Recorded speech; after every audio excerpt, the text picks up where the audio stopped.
Hey guys, so it turns out that you somehow liked our scripted intro and clicked on this video to see what else we're about. Here we're just gonna probably just chat about stuff, mostly nature stuff. I mean, we're here at a county park right now, and there's a lot to see here. Marshland, woodland, Yeah. sandland. Originally, we were going to talk about the bay, but we're a couple of video scrubs. I don't know if you can tell that. So it's a little too windy for us. So we're going to see what we can find out here. I don't know how much we're going to be able to talk about, but we'll give it the old college try. Oh look, mud. Cool. I think we got this. Well, I did see one thing before. Let's see if I can find some over here.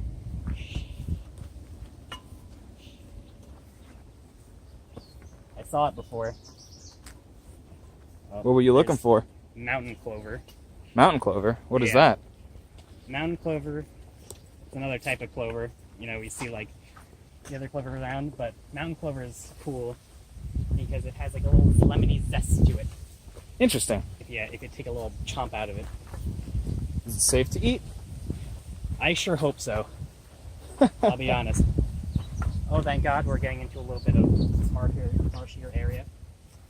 Got all these dragonflies flying around. And over here we got, I believe this is cordgrass. By the way, forgot to mention it. We're not experts on any of this stuff. We're like barely qualified to do this, so. This is just the Bear stuff with that us. we learn through school, YouTube, books we read, blogs we read. Just having a good time. Whatever we learn. But, you know, going through a little bit of a marshier area, if you come down to a beach like this, Long Island's a barrier island.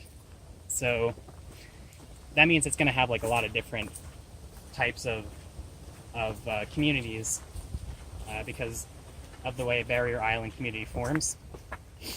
So if you go over to a barrier island, Long Island is kind of weird because it has barrier islands and it's kind of a barrier island. But if you go over and you look at like Fire Island, something like that, it has on the ocean side a beach that goes up to dunes. And on the dunes you'll find dune grass or ammophila, which is one type of grass that's very well adapted to living in those harsh conditions. It's on the beach. It has a root system that allows it to survive and keep itself implanted in the dunes, which is also why dune grass is used to control dune erosion and sand erosion. And those root systems are called rhizomes. They also allow the grass to leach water out, more effectively survive in these harsher conditions. Then as you travel farther inland towards a bay, so a barrier island, like Fire Island, one side is the ocean and one side is the bay, in that case, Great South Bay. And you'll find it'll go into more of a forested community or a low-level plants kind of community. And then once you get to the other side, you'll have a marsh. And similarly, when you come to the other side of the bay, where we are, on more of the mainland, you'll have marshes along the edge, or you'll have beaches. And in marshes, you'll find another kind of grass, which is cordgrass, which let's see if we can find some of that. And cordgrass is more well adapted to surviving, being underwater half the time. You know, cordgrass can secrete salt through the leaves, which is pretty dang cool if you ask me. Yeah, I'd say that's actually pretty interesting that a plant can do that. I thought they Yeah. only processed water and air. Well, I think plants are a lot more complicated than people tend to think. Plants are cool, I just wish they did something. What does that mean? Got some ferns around here. Yeah, plants have their own set of challenges to deal with in a place like this. Well, this is a bit more of a forest. I'll be honest, I don't know if this is what you would consider a maritime forest. Well, what's the difference between a forest and a maritime forest? Well, see, that's the thing I don't know. I think a maritime forest is going to be more plants that are able to survive like the whole high salt conditions, a little bit more of like erosion from wind and hurricanes. Something that probably learns to cope with too much water. Yeah. Whereas other plants, let's say garden plants, will drown if they have too much water. Well, it's salty water is the thing. And it's sort of the next step up from the low dune community. So, like, give a quick explanation of ecological succession. You'll have one type of plant that colonizes an area that's like just bare rock, or in this case, bare sand. And then over time, it'll establish a community there, and then a new type of plant will take over, and eventually you'll get to a climax community. So in the case of Long Island, the climax community is generally deciduous forests, I believe. And maritime forest is just one step in the path towards that. But in smaller barrier islands, it might be one of the highest levels of the plant community.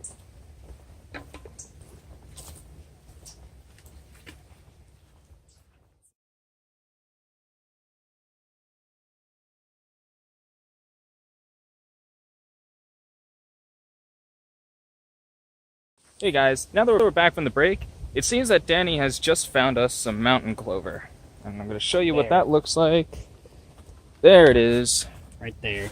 So you can tell it from some of like the normal clover that you'll find around here, because it's got more of these like Mickey Mouse leaves. You can see they're a little bumpy, whereas those other kinds of clovers are more just rounded leaves.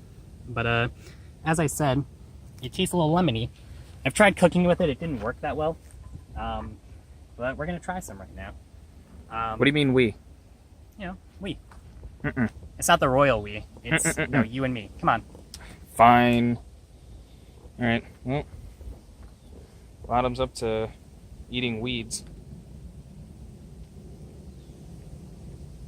How was it? Not bad. Not bad at all. No, it's stuck in my teeth. I'll make you try Olva next time. What is that? Sea lettuce. Sea lettuce. Yeah. Don't you just mean seaweed? It's, if you go down to the beach, you'll see a lot of different types of algae. Sea lettuce is the ones that look basically like lettuce, but it's more like slimy looking kind of, and it's green. They use it for sushi and stuff, and you know, I've tried it before. It's fine. It's a little salty. It's like salty lettuce, but the problem is it gets stuck in your teeth. It's like popcorn kernels times 1,000. Oh, well, that surely sounds like fun. Oh yeah, it's good. I love it. I don't. Then why are you making me want to taste it? Because you should try things. You should eat things. There's cool things in nature to eat. Hey look, clover trail. Dude, they're gonna know where we are. Oh well. It's not like I've said Great South Bay 20 times. I mean, this video's only not live, right? That's true. They're not gonna stream snipe us. I hope not. My head's not that bulletproof. Let's see what else we got around here. I'm gonna be honest with you guys, I don't know a whole lot about trees. Let's see. Alright, we'll give you guys a challenge here. What is this tree? And if you can figure it out, post it in the comments below. It's a good one. Ooh, there's some. Those little leaves. That's the bark. And now I have ticks all over my legs.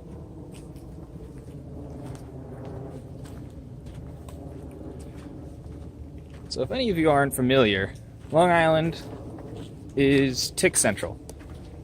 Ticks have been one of the biggest problems and the hardest fight of Long Islanders for probably 10 to 20 years now. They keep growing in population and it's become a big problem. The Lone Star tick has made its way down here, and now, well, you get bit by one of those, you're going to have a big red meat problem. Yeah. I don't know if you guys are familiar with the Emu Wars, but it's kind of like that, but with small 8-legged creatures that really like your blood. Let's and just can say, give you Lyme disease. and we could say they get under your skin. Ooh, another pest that's become a problem on Long Island. I haven't seen it so much here, but I know it's become a problem on Fire Island, is the southern pine beetle. That's a big problem in the southern U.S., and it's since moved itself up towards New Jersey as well as New York. And Long Island has... Sorry, I got some mountain clover in my mouth. Long Island has the Pine Barrens, as does New Jersey, which is essentially an area that is pretty much all conifers, all pine trees. And the southern pine beetle is basically a parasite for these trees. And it's proving to be an issue. There's been a decent amount of research done by the National Park Service into management issues. I'll post some resources on that in the description if you're interested in giving that a read. But yeah, it's a bit of a problem.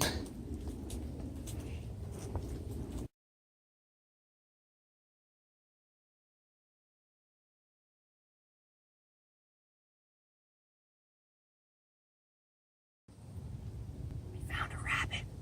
Shh, it's rabbit season. I don't know if you can see him.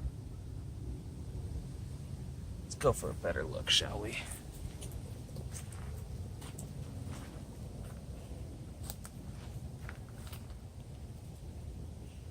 Oh, he's running. He's bolting. We got a runner. Boy's making a break for it. I don't know why we're acting so excited about this, because rabbits are like the rats of Long Island. They're everywhere. We can't get rid of them. I mean, unless you have a cat that you let outside. Don't you have like Try not to do 200? that. They're not ours. They're feral cats live in my neighborhood. Feral cats are one of the... I believe they are considered to be the most destructive invasive species. Cats definitely are an invasive species, that's for sure. They're so efficient as hunters.